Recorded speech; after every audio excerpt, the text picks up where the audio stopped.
ఈరోజున సమస్య ఏమైందంటే మన దేవుడు కింగు, మనం కూడా కింగ్ లాగా బతకాలని మీరు ఆరాధించాల్సింది పోయి మిమ్మల్ని మీరు ఆరాధింప చేసుకుంటున్నారు.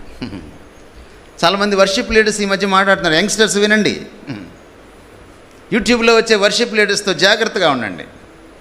వాళ్ళు సినిమా యాక్టర్స్ లాగా తయారై వస్తారు. ఎందుకంటే నా దేవుడు కింగు కాబట్టి నేను కూడా కింగ్ లాగా వస్తాను అని. కానీ కింగ్ అయిన దేవుడు పశువుల పాకలో జన్మించాడు. మర్చిపోయావా? నీ కింగ్ అయిన దేవుడికి తలదాచుకోవడానికి స్థలం లేదు. మర్చిపోయావా? నీ కింగ్ ఆఫ్ కింగ్స్ అయిన దేవుడిని ఆరాధించడం అంటే నువ్వు కింగ్గా ఉండడం కాదు, ఆయనకి నువ్వు సబ్జెక్ట్ అవ్వాలి. ఏమిటి ఆరాధన? ఆరాధన అంటే ఏంటి? నువ్వు కింగు నేను కింగ్ అనడం ఆరాధన. ఎక్కడ హ్యూమిలిటీ ఉండదో అక్కడ ఆరాధన ఉండదు. ఎక్కడ వినమ్రత తగ్గింపు ఉండదో అక్కడ ఆరాధన ఉండదు. ఎక్కడ ఈగో ఎగిసిపడుతుందో అక్కడ ఆరాధన చచ్చిపోతుంది.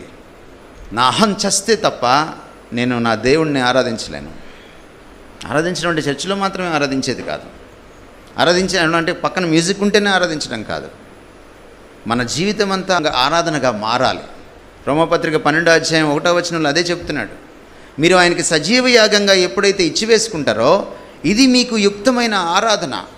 గ్రీక్లో మీరు చదివితే తెలుగులో యుక్తమైన సేవ అని రాశారు. ఇది యుక్తమైనటువంటి ఆరాధన.